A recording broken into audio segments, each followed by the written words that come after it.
하겠습니다. 함께 교독하겠습니다. 태초부터 있는 생명의 말씀에 관하여는 우리가 들은 바요, 눈으로 본 바요, 자세히 보고 우리의 손으로 만진 바라.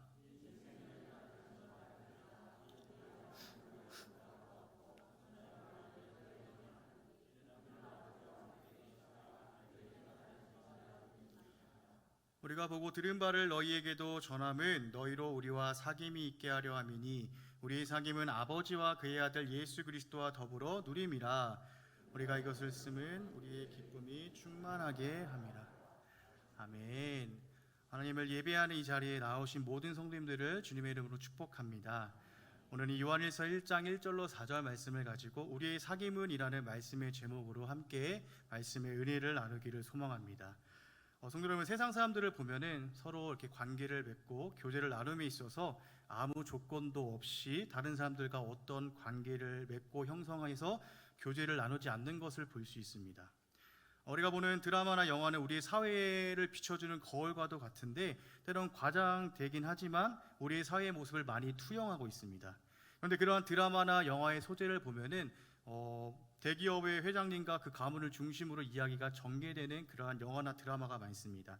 근데 그런 이야기의 영화나 드라마를 보면은 그 대기업을 운영하는 대기업 회장님이 다른 기업의 회장님과 어떤 개인적으로든 회사적으로든 관계를 맺고 형성하고 때로는 자기 아들과 상대방 회장님의 딸을 결혼시켜서 가문끼리의 깊은 관계를 맺기도 합니다. 그리고 서로의 이익을 위해서 교제를 나누며 관계를 계속해서 유지해 나갑니다. 그러다가 자신들이 얻을 유익이 없으면 언제든 칼같이 끊어버리는 모습들을 보여줍니다. 그런데 실제로도 우리가 살아가는 이 현실 세계 가운데서도 보면은 범 삼성가라든지 범 LG가 대기업을 중심으로 보면은 나무 뿌리처럼 여러 가지 기업이 가족 관계로 이어져 있는 것을 우리가 볼 수 있습니다. 그리고 그들은 그렇게 서로 관계를 맺고 파트너십을 맺으며 서로 교제를 나누면서 그 관계를 계속해서 유지해 갑니다. 자신과 자신의 가문과 그리고 그 기업의 유익을 위해서 그렇게 하는 것이죠. 그런데 이처럼 대기업의 그런 회장님들이 그냥 아무하거나 그런 관계를 맺고 교제를 나누지는 않습니다. 최소한 어느 정도 자기가 생각하는 그 정도의 그 기준이 있습니다. 그 기준에 미치는 그러한 기업과 그러한 사람들과 관계를 맺고 교제를 나누지, 그러한 기준에 미치지 못하면은 때로는 사람 취급을 안 하는 모습도 볼 수 있습니다. 그런데 이러한 모습이 사실은 우리 일반 사람들 가운데서도 번번이 일어나는 일입니다. 우리들도 다른 여러 사람들과 관계를 맺죠. 그리고 교제를 나누면서 때로는 그 관계 속에서 서로의 이득을 챙기기도 합니다. 예를 들면 맘카페, 무슨 맘에서 맘카페 같은 게 있는데 그런 맘카페를 통해서 여러 사람들과 관계를 형성하고 교제를 나누며 서로의 필요를 채우기도 합니다. 그런데 그러한 모든 관계에 있어서 자기들이 정한 기준이 있고 그 기준에 미치지 못하면 때로는 그러한 상대방을 무시하기도 하고 거리를 두다가 관계를 과감하게 끊어버리기도 합니다. 그런데 이러한 일반 사람들이 생각하는 그런 보편적인 기준이 무엇일까요? 우리의 눈에 보이는 것들, 예를 들면 어느 아파트에 살고 어떤 좋은 차를 타고 이러한 눈에 보이는 것들이 기준이 되기도 합니다. 근데 안타까운 것은 어른들의 이러한 모습들이 우리 어린 자녀들에게까지 영향을 끼친다는 점입니다. 그래서 학교에서 어느 아파트에 사느냐에 따라서 보이지 않는 계급이 생기기도 합니다.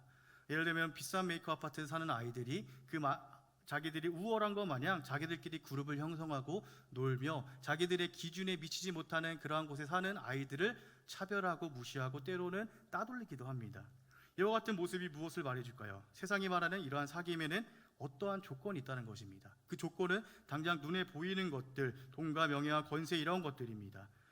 이처럼 세상 사람들은 자신들이 가진 것이 있다고 해서 때로는 있는 사람들끼리 모여서 관계를 맺고 교제를 갖습니다.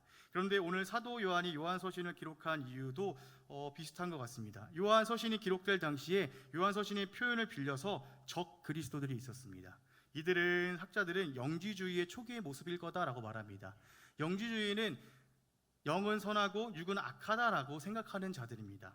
그리고 이들은 자신들이 성령의 기름 부으심을 받아서 하나님에 대한 특별한 소유를 가진 자들이다라고 말하면서 영적인 우월주의에 빠져있던 사람들입니다.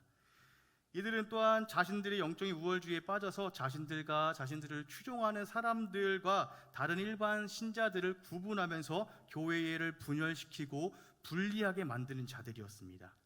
그렇다면 이와 같이 영적 우월주의에 빠져있던 이 적 그리스도들이 어떻게 교회를 혼란스럽게 했을까요? 함께 요한일서 2장 22절과 4장 2절로 3절 말씀을 읽겠습니다. 같이 읽겠습니다. 시작. 거짓말하는 자가 누구냐? 예수께서 그리스도이심을 부인한 자가 아니냐?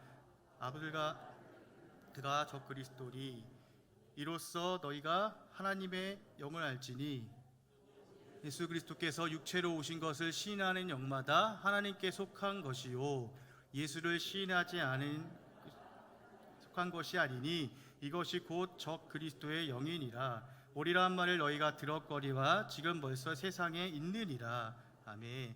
이 적 그리스도들은 예수 그리스도를 부인하던 자들이었습니다. 정확히 말하면은 예수님의 인성을 부인하던 자들입니다. 바로 예수님께서 인간의 몸으로 이 땅에 오셨다는 그 성신 사건을 부인한 자들입니다. 왜냐하면 영은 선하고 육은 악한데 어떻게 선하신 그리스도께서 악한 인간의 몸을 입고 이 땅에 올 수 있느냐는 것입니다. 그러므로 그들은 주장하기를 예수님께서 실제로 인간의 몸을 입고 오신 것이 아니라 인간의 형태를 지니신 것처럼 보였다라고 말을 합니다. 예를 들면 예수님을 유령처럼 생각한 것이죠. 형태로. 또 어떤 이들은 예수님과 그리스도를 다른 존재로 말하기도 합니다. 무슨 말인가 하면은 예수라는 한 사람이 이제 세례 요한에게 세례를 받을 때에 그리스도께서 그와 함께 연합하여 있다가 십자가를 지시기 직전 인간 예수를 떠나갔다는 말도 안 되는 이야기를 합니다. 예를 들면 예수라는 인간이 그리스도를 빙의한 것과 같은 것이죠. 이처럼 적 그리스도들은 자신들의 사상에 비추어서 예수님을 이해하려고 시도하였고 예수님을 증명하려고 하였습니다. 그러나 이들의 이러한 시도는 결국 수많은 오류들을 만들었고 이로 인해서 많은 성도들이 미혹을 당하게 되었습니다. 그러므로 사도 요한은 말합니다. 함께 요한일서 1장 1절 다시 한번 읽겠습니다. 시작. 생명의 말씀에 관하여는 우리가 본바요 자세히 보고 우리의 손으로 만진 바라. 아멘. 지금 사도 요한이 무엇을 말하고 있느냐면은 생명의 말씀이신 예수 그리스도는 너희들이 말하는 그런 분이 아니다. 내가 직접 보고 듣고 자세히 보고 만진 분이다라고 말하는 것입니다. 이 요한일서가 기록될 연대를 학자들은 AD 90년 정도로 보고 있습니다. 이 사도 요한은 오래 장수한 그러한 제자로 유명한데 이 사도 요한은 90세에서 100세까지 한 100세 정도까지 장수했다라고 학자들은 말합니다. 다시 말해서 사도 요한이 이 요한 서신을 기록할 당시에 예수님을 직접 눈으로 보고 예수님의 음성을 직접 듣고 그리고 십자가에서 못 박히신 그 손과 발 그리고 창에 찔리신 옆구리를 자세히 보고 만져본 사람은 아마 사도 요한밖에 없었을 것입니다. 유일했던 것이죠. 그러므로 사도 요한은 자신 있게 말할 수 있었던 것입니다. 우리가 들은 바요 눈으로 본 바요 자세히 보고 우리의 손으로 만진 바다라고 자세하게 말한 것입니다. 성도 여러분, 그렇다면 반대로 이 적그리스도들은 과연 예수님을 한 번이라도 본 적이 있을까요? 학자들은 그 로마 제국 시대 2000년 전 로마 제국 시대의 평균 수명이 한 40세 정도로 보고 있습니다. 그렇다면 자신들이 성령의 기름 부으심을 받아서 하나님에 대한 특별한 지식을 소유하고 있다라고 주장하던 이 적 그리스도들은 예수님을 한 번도 본 적이 없는 자들입니다.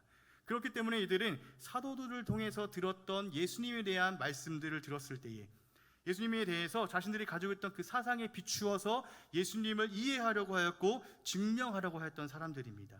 그리고 당시 이들을 추종하던 수많은 사람들 또한 자신들이 들었던 말씀을 이해되지 않으니까 근데 그 이해되지 않은 말씀을 이 적그리스도들이 인간의 이성으로 이해될 수 있게 쉽게 설명해 주니까 그들에게 쉽게 빠져들고 만 것입니다. 그런데 성도 여러분, 오늘날도 똑같습니다. 한국교회 가운데 들어와서 수많은 성도들을 빼갔던 이단들, 특히 신천지들이 어떻게 한국교회에 들어와서 미혹하고 빼갈 수 있었을까요?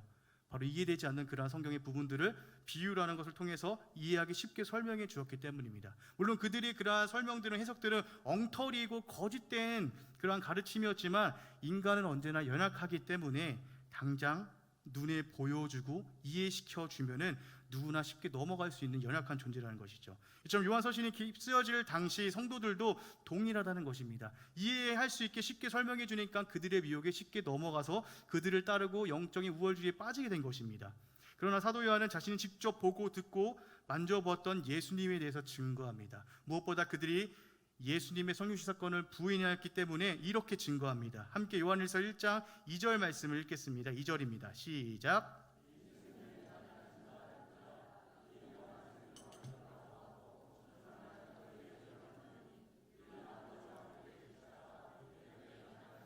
대신이시니라. 아멘. 여기서 사도 요한은 반복해서 말하고 있는 것이 있는데 바로 나타내신 바 되었다라는 것입니다. 다시 말해서 예수님께서 직접 이 땅에 인간의 몸을 입고 오신 하나님의 아들이시라는 것이죠. 하나님의 아들 예수님의 그 성육신 사건이 진짜라고 증거합니다. 성경은 분명히 말씀하기를 예수님께서 어느 날 갑자기 어른의 몸으로 짠 하고 나타나신 분이 아님을 말합니다. 우리와 동일하게 어머니 마리아의 태에 잉태되어 있다가 10달을 채우고 아기의 모습으로 태어나신 분임을 분명하게 말씀하고 있습니다. 다만 우리와 다른 것은 인간은 남자와 여자의 동침에 의해서 잉태되고 태어나지만 예수님께서는 성령으로 잉태되셨기 때문에 죄가 없으시다는 사실입니다.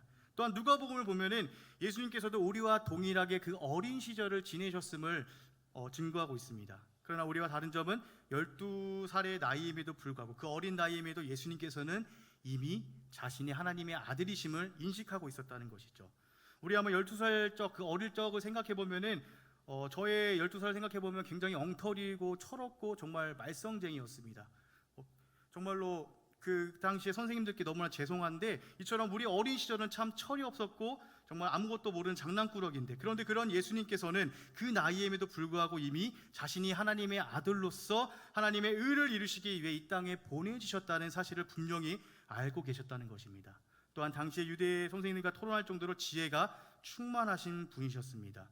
우리와 동일한 인간이시지만 분명히 우리와 다른 하나님의 모습이었다는 것이죠. 또한 예수님께서는 우리와 동일하게 배가 고프시기도 하셨고 마지막 십자가의 사건을 앞두시고 우리가 힘들고 어려운 일 가운데 고민하고 염려했던 것처럼 예수님도 고민하고 슬퍼하시기도 하셨습니다. 다시 말해서 우리 예수님께서는 참 하나님이셨지만 참 인간이시기도 하셨다는 것입니다. 왜냐하면 예수님께서 이렇게 참 하나님이시자 참 인간이셔야만 우리의 모든 죄의 문제를 해결해 주실 수 있기 때문입니다. 구약 성경을 보면은 여자의 후손으로, 아브라함의 후손으로, 다윗의 후손으로 너희를 구원할 메시아를 보내주겠다라고 하나님께서 약속하셨습니다. 그리고 그 약속에 의해서 예수님께서 정말 여자의 후손으로서, 아브라함의 후손으로서, 다윗의 후손으로서 인간의 몸을 입고 이 땅에 내려오셨습니다. 그렇다면은 이 적 그리스도들이 예수님의 성육신 사건을 부인했다는 것은 하나님의 말씀 전체를 부인한 것과 같습니다. 왜냐하면 성경은 분명 예수님에 대해서 증거하고 있고 그분께서 인간의 몸을 입고 이 땅에 오실 것을 증거하고 있기 때문입니다. 그러므로 사도 요한은 예수님의 성육신 사건이 진짜임을 증거합니다. 오늘날에도 우리가 사는 이 세상은 예수는 신화다라고 말을 합니다. 예수님께서 우리의 역사 가운데 존재하지 않으셨다라고 말씀합니다. 그러므로 우리가 예수님께서 우리의 역사 가운데 존재하신 하나님의 아들이다라고 말하면은 그들은 그 증거가 무엇이냐고 물어보기도 합니다. 그리고 우리 믿는 자들 가운데서도 인간의 지식으로 그 예수님을 이해하려고 시도하고 증명하려고 시도하기도 합니다. 바로 오늘날에도 이 적 그리스도가 존재한다는 것이죠. 그러므로 우리는 그들의 주장이 아무리 솔깃하다고 할지라도 참된 진리의 말씀인 이 성경이 말씀하시는 그 예수 그리스도를 우리가 믿어야 됩니다. 마지막 때 이러한 믿음이 정말로 귀한 믿음이며 이러한 세상의 유혹으로부터 이기는 믿음임을 믿으시기 소망합니다. 그런데 사도 요한은 이 3절 말씀 가운데 이렇게 자기가 보고 들은 그 예수 그리스도를 전하는 진짜 유에 대해서 말씀해주고 있습니다. 함께 3절과 4절 말씀을 같이 읽겠습니다.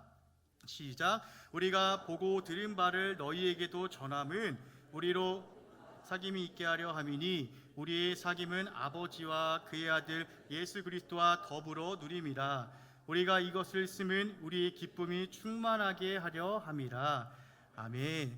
사도 요한이 지금 이렇게 자신이 보고 듣고 만진 바 된, 곧 우리에게 나타내신 바 된 예수님을 전하는 이유가 우리의 사귐 성도의 교제 때문이다라고 말합니다. 요한서신의 수신자들은 잘못된 신앙 가운데 잘못된 사귐의 모습을 갖고 있었습니다. 사실은 그들의 사귐의 모습이 망가지고 깨어진 상태입니다. 왜냐하면 적 그리스도의 미혹에 넘어가서 잘못된 신앙 가운데 영적인 우월주의에 빠져서 다른 여러 성도들과 분열되어 있었으며 성도의 교제를 온전히 이루지 못하고 있던 상황이었기 때문입니다. 그러므로 사도 요한은 이들이 참된 진리이신 예수 그리스도를 바르게 깨달아 알아 돌아와서 이 영원한 생명 되시는 예수 안에서 서로가 온전한 사귐을 갖기를 바랬습니다. 왜냐하면 온전한 사귐은 어떤 세상의 그러한 조건 가운데 이루어지는 것이 아니라, 그러한 지식 가운데 이루어지는 것이 아니라 성경이 말씀하시는 그 영원한 생명 되신 예수 그리스도 안에서 하나된 성도들의 사귐이기 때문입니다. 성도 여러분, 우리는 다 영원한 생명, 곧 영생을 소유하고 함께 공유한 자들입니다. 곧 예수님 안에서 구원받은 하나님의 자녀들이라는 사실입니다. 그러므로 성도인 우리의 사귐은 언제나 우리의 생명 되시는 그 예수 그리스도 안에서만 가능한 일입니다. 앞에서 이 적그리스도들이 말한 그러한 엉터리의 예수가 아니라 사도 요한과 사도들이 그들이 직접 보고 듣고 만짐으로 증거하고 있는 태초부터 있는 생명의 말씀이신 그 예수님, 그리고 아버지와 함께 계시다가 우리에게 나타내신 바 되신 영원한 생명 되시는 그 예수님 안에서 우리는 성도의 사귐, 곧 교제를 온전히 이룰 수 있습니다. 왜냐하면 우리를 하나 되게 하신 이는 오직 예수 그리스도이시기 때문입니다. 그러므로 성도 여러분, 오늘 이 말씀을 통하여서 우리 각자의 삶 가운데 우리 사귐의 모습들을 한번 돌아보셨으면 좋겠습니다. 요한서신의 수신자들이 이 적그리스도들의 미혹에 넘어가서 잘못된 기준을 가지고 그들이 영적 우월주의에 빠져서 자신들과 신앙이 다르다고 해서 다른 성도들을 무시하고 차별하며 자기들끼리만 교제를 나누었던 그러한 모습을 생각해 보면서 혹여나 내 안에도 나도 모르게 이러한 나만의 기준을 세우고 있거나 아니면 세워져 있다거나, 또한 세상의 기준을 가져와서 그것에 맞추어서 내가 교제하고 싶은 사람들과 그룹을 만들어 교제하고 있지는 않은지, 혹은 내가 세운 기준에 미치지 못하는 그 사람들의 모습에 실망하고 알게 모르게 무시하고 있는 마음을 갖지는 않은지, 우리의 한번 사귐의 모습, 그러한 교제의 모습들을 한번 돌아보셨으면 좋겠습니다. 그러므로 우리의 영원한 생명 되시는 그 예수님 안에서 생명을 함께 소유하고 공유한 자들로서 먼저 위로는 하나님과 온전한 참된 사귐을 누리고, 아래로는 이 영원한 생명 되신 예수 그리스도 안에서 하나된 모든 성도님들과 함께 이러한 참된 사귐을 통하여서 주 안에서 참된